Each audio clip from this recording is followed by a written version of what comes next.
Bienvenidos amigos nuevamente a su canal Dolarización en Acción. El día de hoy les traemos una presentación especial debido a que participamos en el primer Congreso Internacional de Ciencias Económicas y Empresariales en la Universidad de Guayaquil, de la Universidad Católica de Guayaquil, junto a la Universidad de Granada, en la cual tuvimos la oportunidad de presentar el tema del señoríaje perdido por la dolarización, el señoríaje perdido por Ecuador durante la dolarización, que es un tema que quisimos filmarlo, pero era un poco difícil por la forma en que estaba dispuesto el salón. Entonces hemos decidido traérselo en este formato de PowerPoint. Vamos a empezar por el análisis de la situación actual del Ecuador. La situación económica es una quiebra técnica, no tenemos dinero, estamos gastando mucho más dinero que el que generamos. No encuentra el gobierno manera de bajar esos gastos, por eso ocurrieron los eventos que ocurrieron en octubre del año pasado. Las perspectivas futuras son terribles. Este año 2019 vamos a cerrar muy mal, el año 2020 no hay ninguna razón para ser optimista. La razón general de esta situación es el mal manejo económico y político, que lo hemos podido ver muy claramente en estos últimos 2 meses, pero en particular, y lo que es nuestro credo, nuestro evangelio aquí, es que la razón específica por la cual fracasan las políticas económicas y políticas sociales de los gobiernos de turno en el Ecuador es porque no se sabe manejar la economía de un país dolarizado. El país dolarizado significa que hemos renunciado al señoriaje, esto es, hemos renunciado a la capacidad de imprimir nuestro propio dinero. Para funcionar, la dolarización debe ser un compromiso creíble. El dejar de imprimir dinero es ese compromiso creíble. Lo hemos discutido anteriormente en otros ensayos que hemos hecho, como el que ustedes pueden encontrar en academia.edu, que se llama Definiendo la dolarización con teoría del juego.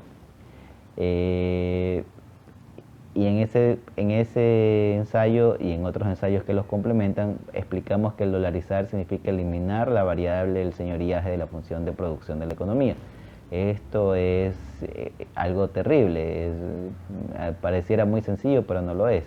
El señoriaje está directamente ligado con el gasto público, está directamente ligado con el consumo y está indirectamente ligado con la inversión, con el ahorro, con el crecimiento económico. Como también afecta la tasa de cambio, obviamente afecta también el comercio exterior, tanto importaciones como exportaciones. Entonces, el señoriaje es una variable que toca con todas las otras variables de la función de producción, y al hacerlo las afecta a todas y las afecta en diferentes medidas. Entonces, toda la función de producción del Ecuador queda distorsionada al estar dolarizado, y es algo que casi 21 años después de la dolarización todavía no nos damos cuenta aquí en el país.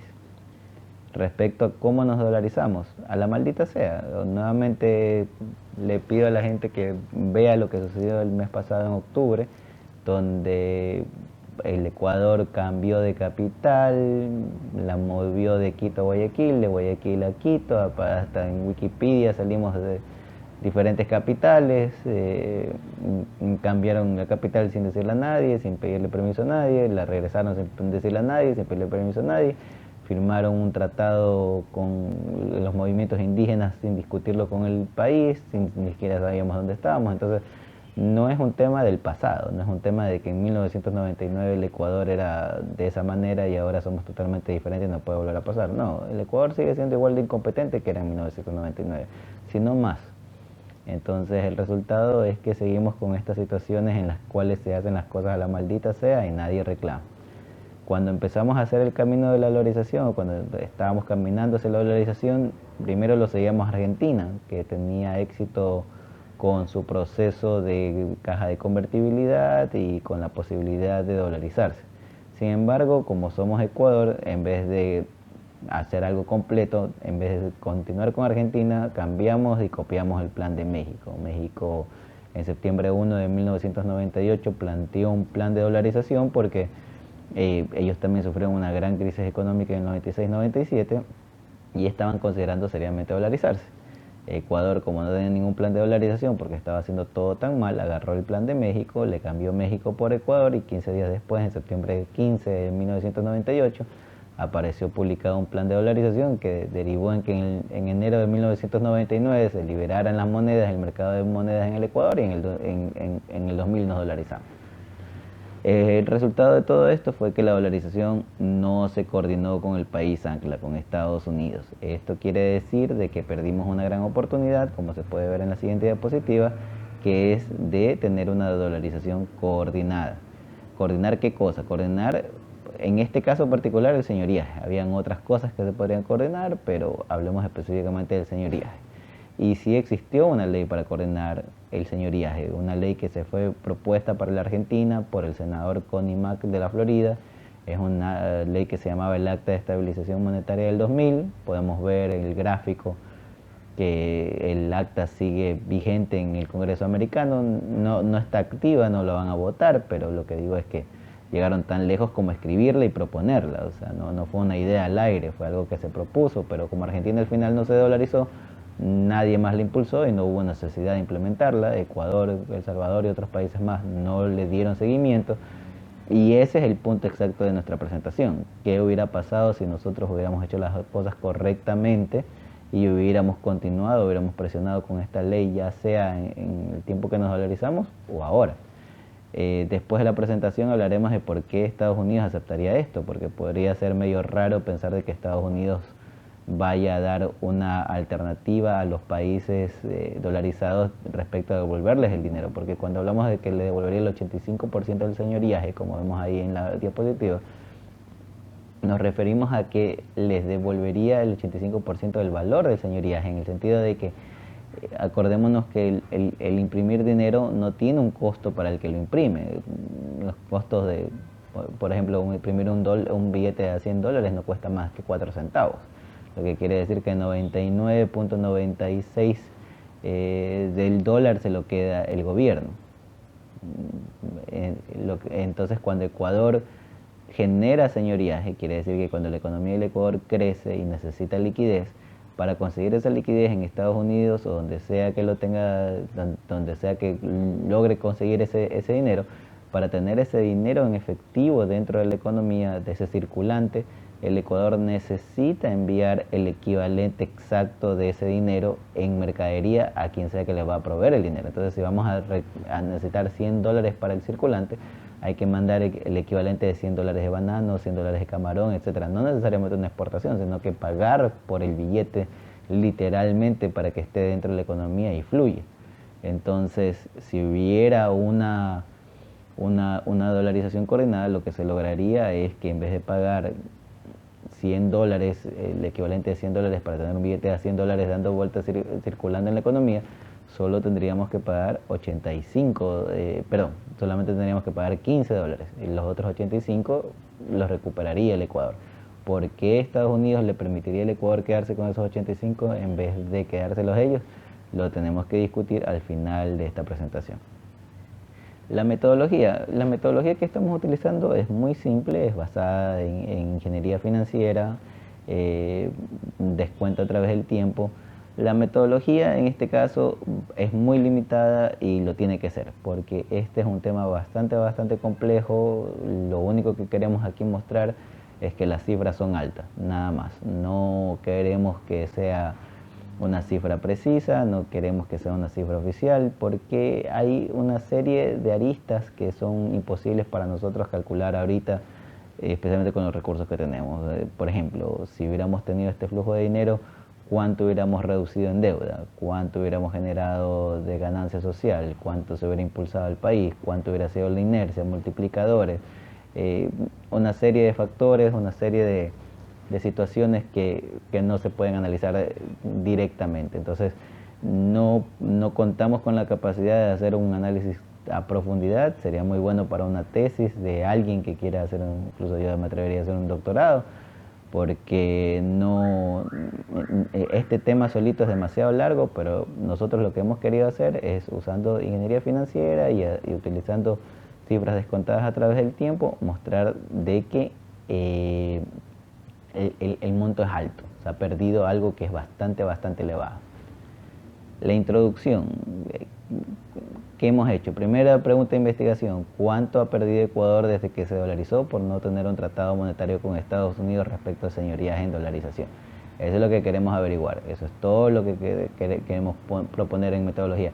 Pero es un tema a mano alzada y financiero nada más. No estamos pretendiendo de que sea, va a ser una cifra financiera y contable, no una cifra económica, porque el costo de oportunidad y el costo social son imposibles para nosotros para calcular en este momento. Tal vez en alguna institución con investigadores más avanzados lo pudieran hacer, nosotros lamentablemente no. Simplemente estamos planteando el punto porque, como cualquier oyente podrá entender, este es un tema que no se ha tratado en Ecuador y que del que no se está discutiendo. Ya hablaremos un poco en las conclusiones sobre ese particular.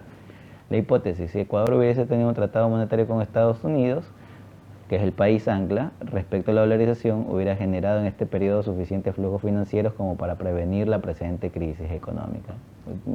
No llegaremos tan lejos como demostrarlo, pero creo que dejaremos la sospecha en el aire.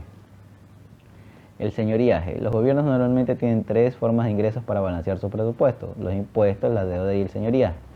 Igual que el resto de los impuestos, al ser los más progresivos, el señoriaje es también un distorsionador dentro de una economía, porque genera inflación. Entonces, al generar inflación, distorsiona. Entre más se usa el señoriaje, más se distorsiona.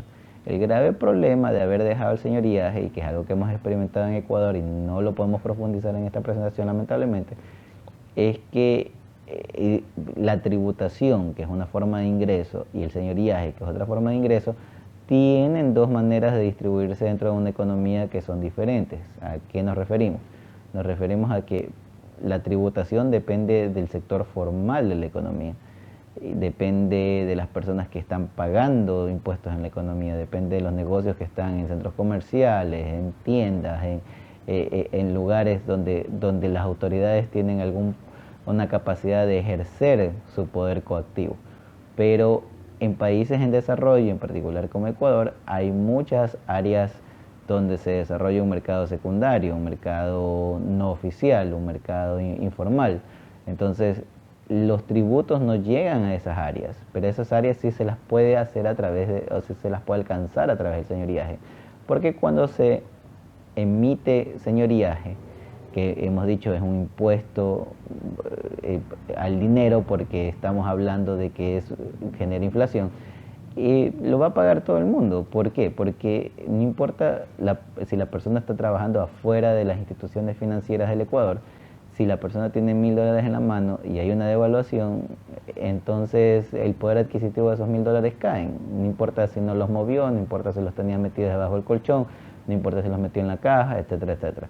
Entonces sí hay un aspecto positivo, y me atrevería a decir un aspecto necesario respecto al señoriaje en países que no tienen sistemas financieros completamente desarrollados y en países donde la economía tiene un grave nivel de informalidad. Entonces el Ecuador, al perder la capacidad de generar ingresos del lado informal de la economía, se ha recargado sobre el lado formal de la economía. Por eso existen estos impuestos tan altos en el sector productivo, por eso existen estos impuestos tan altos en otras áreas, como por ejemplo las transferencias de dinero internacional, etcétera.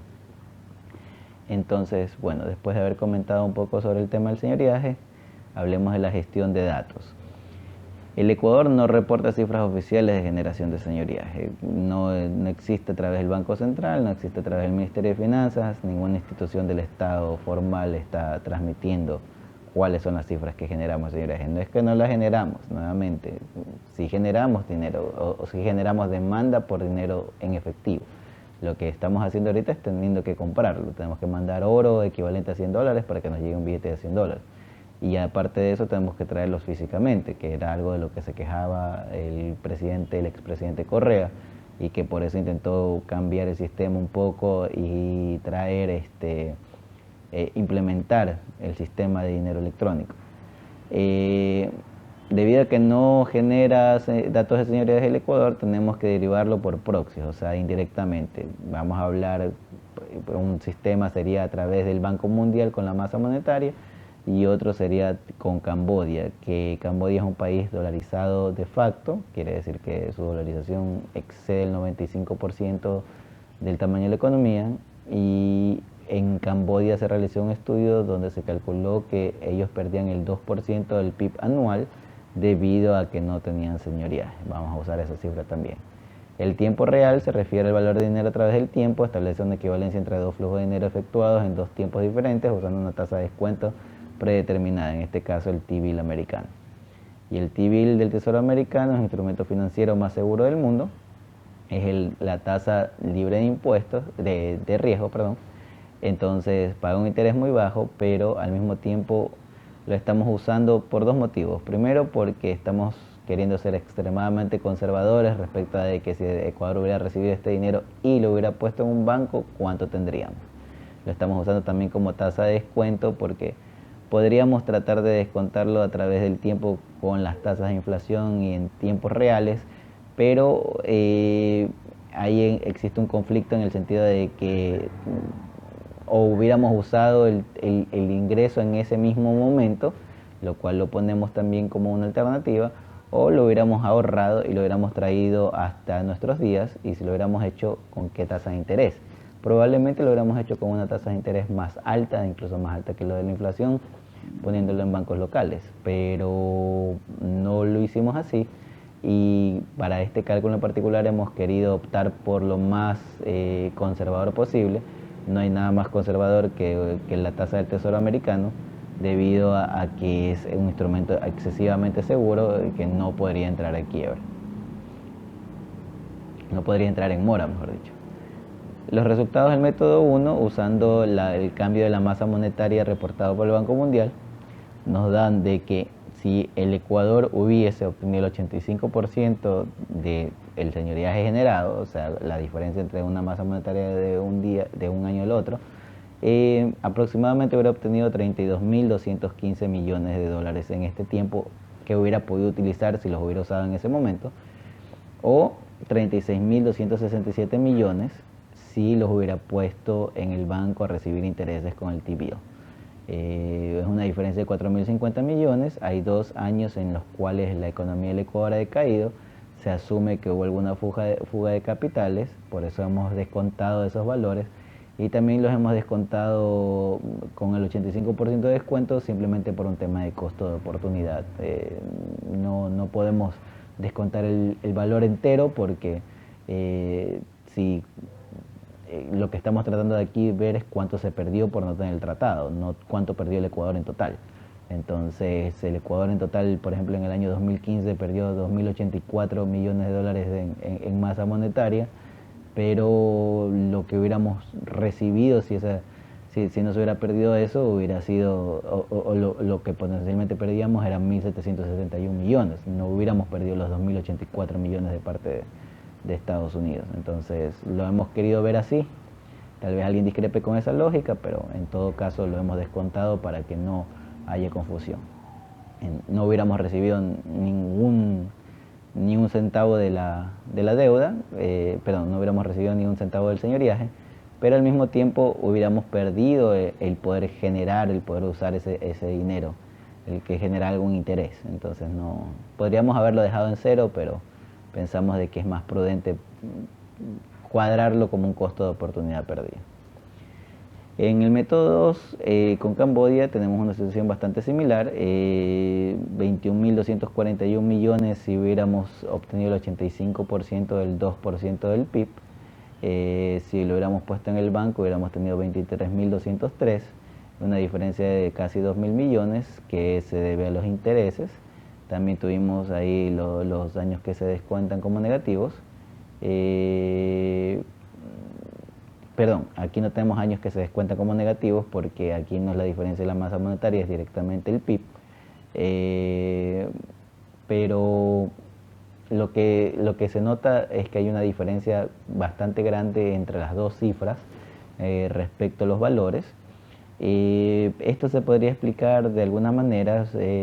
Para empezar, como dijimos, Camboya está 95% dolarizada, no 100% como Ecuador. Entonces, sigue habiendo una franja del tamaño de la economía de Camboya que se sigue desarrollando en su moneda local, y el 95% de la economía camboyana dolarizada es una situación actual, pero no es una situación que haya sido exacta hace 20 años atrás. Entonces es muy probable que sus cifras específicas hayan sido bastante diferentes en el 99-2000, y eso haya causado de que el resultado final sea el 2% del PIB en vez de ser tal vez el 3 o 4% del PIB. Es más, si solamente fuera el 3% del PIB, casi las dos cifras serían equivalentes, porque estaríamos hablando de que en vez de 21.241 millones sería alrededor de 29.000 millones, y en vez de 23.203 millones sería alrededor de 32.000, 33.000 millones. Entonces ya las dos cifras estuvieran mucho más cercanas la una a la otra. Aquí dependerá más bien de cómo se traduce la realidad camboyana hacia la realidad ecuatoriana. En el análisis comparativo que vamos a hablar sobre el valor los valores que hemos mostrado en relación a la deuda externa que el Ecuador ha adquirido en este tiempo, y el costo de oportunidad de no haber podido utilizar esos fondos en estos años. Entonces, la primera cosa que vemos aquí es que la deuda del Ecuador ha crecido enormemente. Solamente entre el 2006 y el 2018 se ha triplicado, más que triplicado, porque estamos hablando que pasó de 10.214 millones a 35.729. Pasó de ser menos del 30% del PIB a más del 45% del PIB, lo que ya de por sí aquí muestra una contradicción en las cifras oficiales que hemos dicho no son confiables en Ecuador, porque en el 2018 también se realizó una llamada auditoría de la deuda en la cual salía de que nosotros debíamos menos del 40% del PIB, lo cual es importante porque ese es el límite, el techo máximo que permite la ley ecuatoriana. Entonces era necesario que Ecuador estuviera por debajo de ese límite para que nosotros pudiéramos seguir emitiendo deuda, y el gobierno de alguna manera sacó una auditoría que la tiene de esa forma. Es difícil calcular la deuda del Ecuador. El Ecuador tiene una serie de instrumentos de deuda que son muy enmarañados. La deuda interna con respecto al Instituto de Seguridad Social, con respecto al Banco Central, con respecto a otras instituciones, fondos de distinta índole.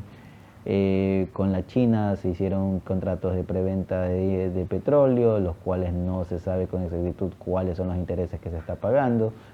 Se hicieron inversiones respecto a hidroeléctricas, a carreteras, etcétera, que también son una combinación de deuda pública con inversión privada, que tampoco dejan claro exactamente cuál es el monto a pagar por parte del Ecuador en términos de intereses.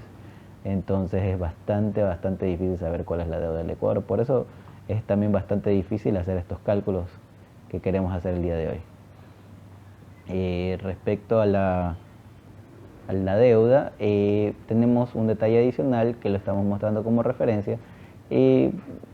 Lo que acabamos de decir sobre la deuda parece demostrar de que el Ecuador ha reemplazado al señoriaje, su capacidad de imprimir dinero, por su capacidad de prestar dinero. Ahora, como estamos dolarizados, las tasas de intereses internacionales son mucho más bajas para el Ecuador, entonces hemos pasado de una cosa a la otra, con obvias consecuencias negativas, porque al adquirir deuda tenemos que adquirir compromisos de pago y adquirir compromisos de intereses.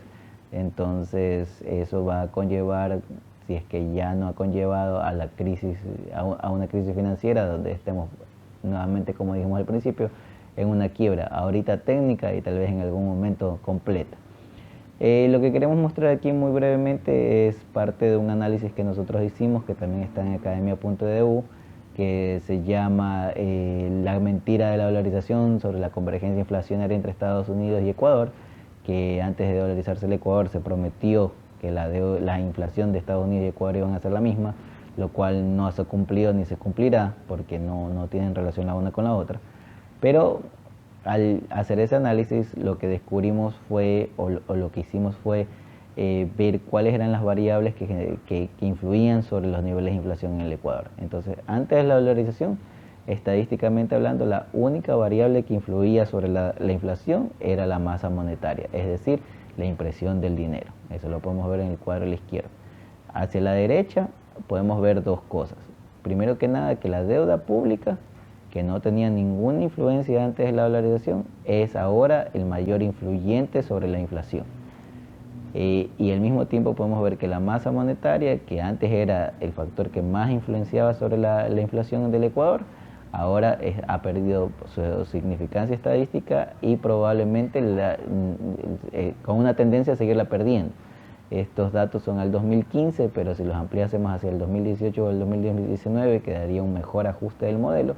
Es muy probable que encontremos que la deuda pública es más significativa que lo que eran estos números y que la masa monetaria mucho menos. Entonces eso nos hace sospechar, yo diría con grandes razones, de que el Ecuador lo que ha hecho es reemplazar su señoriaje con deuda.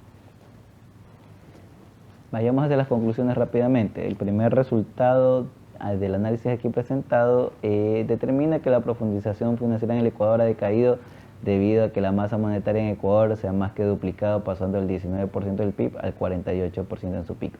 Eso no lo mostramos directamente aquí, pero es importante por algunas razones. Primero que nada, si estamos teniendo una economía bastante más líquida, donde hay más dinero, es un problema. ¿Por qué? Porque al nosotros no poder imprimir nuestro dinero, eso se vuelve realmente una limitante para el crecimiento futuro. Y nosotros podemos ver de que antes de la dolarización la velocidad del dinero en Ecuador era 5, quiere decir de que para generar un Producto Interno Bruto de 10 necesitamos $2 en efectivo, y ahora tenemos una economía que tiene una velocidad de dinero de 3. Lo que quiere decir que para generar los mismos 10 de producción necesitamos $3.33. Entonces, obviamente eso nos vuelve más ineficientes y más vulnerables desde el punto de vista, nuevamente lo repetimos, de que nosotros no disponemos de nuestro propio dinero. Sin embargo, esta conclusión es bastante coherente con la dolarización, porque quiere decir que en el pasado, cuando necesitábamos dinero, lo único que hacíamos era imprimirlo, lo cual se podría discutir fue lo que conllevó inicialmente la crisis del 99. Adicionalmente, una profundización financiera tan baja implica que no es viable la idea de reemplazar el M1 con dinero electrónico, porque si tantas personas están usando dinero en efectivo, si la economía está tan líquida en dinero de M1, va a ser difícil que se logre sacar ese dinero o se logre reemplazar ese dinero con dinero electrónico, porque el dinero electrónico requeriría infraestructura formal de generación de datos, porque un dinero electrónico sería una tarjeta de crédito, sería pagar con un celular. Si uno va a una tienda y la tienda no tiene ninguna capacidad de aceptar esos medios de pago, es lo mismo que la nada. Y va a ser difícil que se pueda motivar a que haya este uso de dinero electrónico cuando, como dijimos anteriormente, sin el señoriaje, toda la presión tributaria cae solo sobre el sector formal. Entonces, el rato que alguien adquiere una máquina, el rato que uno quiere una computadora para cobrar, se vuelve parte del sector formal, y lo que implica es que va a terminar pagando una proporción más alta de tributos. Independientemente del modo usado, las cifras que se obtienen son curiosamente cercanas a los cálculos aproximados de la deuda pública del Ecuador. Otra vez, una cosa que nos hace sospechar que hemos cambiado señoriaje por deuda. Antes de la dolarización, la deuda no era tan relevante. Después de la dolarización, la deuda se ha vuelto preponderante y, en cambio, la masa monetaria ha perdido su importancia. Considerando que la economía ecuatoriana en términos nominales ha crecido en una magnitud de 5 desde la dolarización, no es sorprendente que la cantidad de señoriaje adquirido sea alrededor del 40% del PIB, debido más que nada a que ese es el techo legal permitido de deuda. Esa sería otra pregunta de investigación, de que si debería existir el techo de deuda en lo absoluto o cómo se debería hacer. Aunque la deuda está muy mal manejada en Ecuador, como hemos dicho, no hay transparencia, es un nido de corrupción solita.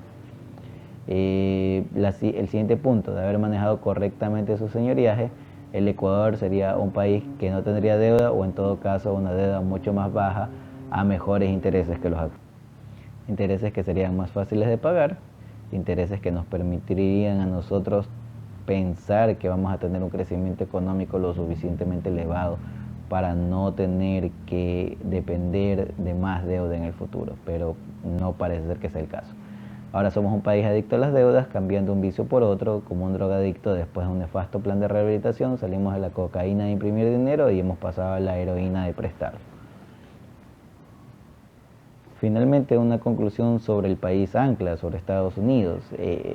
Primero que nada, Estados Unidos no nos va a regresar el dinero que estamos mostrando en este análisis. Otra razón más para simplemente entender que es una cifra alta, pero no darle ninguna importancia a que sea oficial o no sea oficial. Nosotros no le vamos a poder pasar una cuenta a Estados Unidos y decirle, oye, nos debes 40.000 millones de dólares. Eso no va a suceder, porque Estados Unidos en principio no tiene ninguna obligación de hacerlo.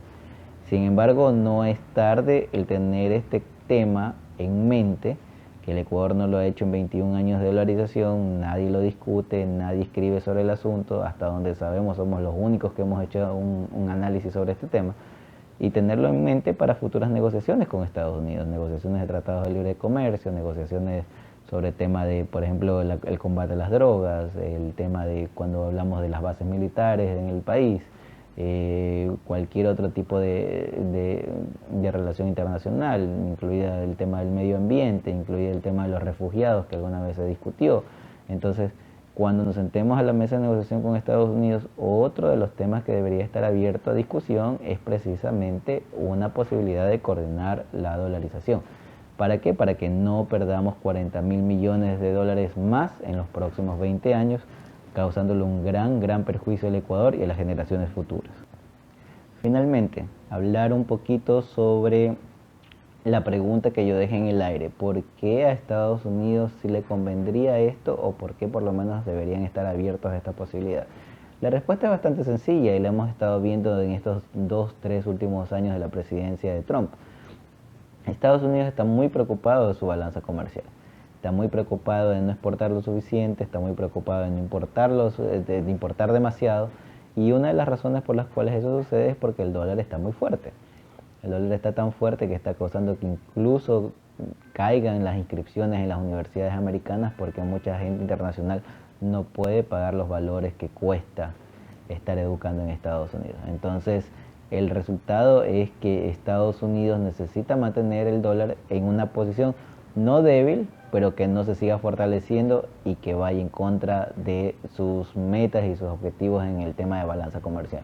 Una forma de hacerlo, una forma de diluir el valor del dólar que genera cada año, es precisamente devolviéndole a los países como Ecuador y otros países dolarizados lo que ellos generan en señoriaje. ¿Por qué? Porque esa es una manera de aliviar la presión sobre la demanda del dólar. Si Estados Unidos le cobra al Ecuador al 100% del valor del señoriaje, lo único que está haciendo es aumentar su propia demanda del dólar. Si uno regala el dólar, que es lo que estaría haciendo al devolver el 85% del señoriaje, que no es un derecho que tiene el Ecuador y no es una obligación que tiene Estados Unidos, pero si Estados Unidos lo hace, logra diluir, logra licuar el valor de la demanda del dólar. Entonces no lo super fortalecen necesariamente.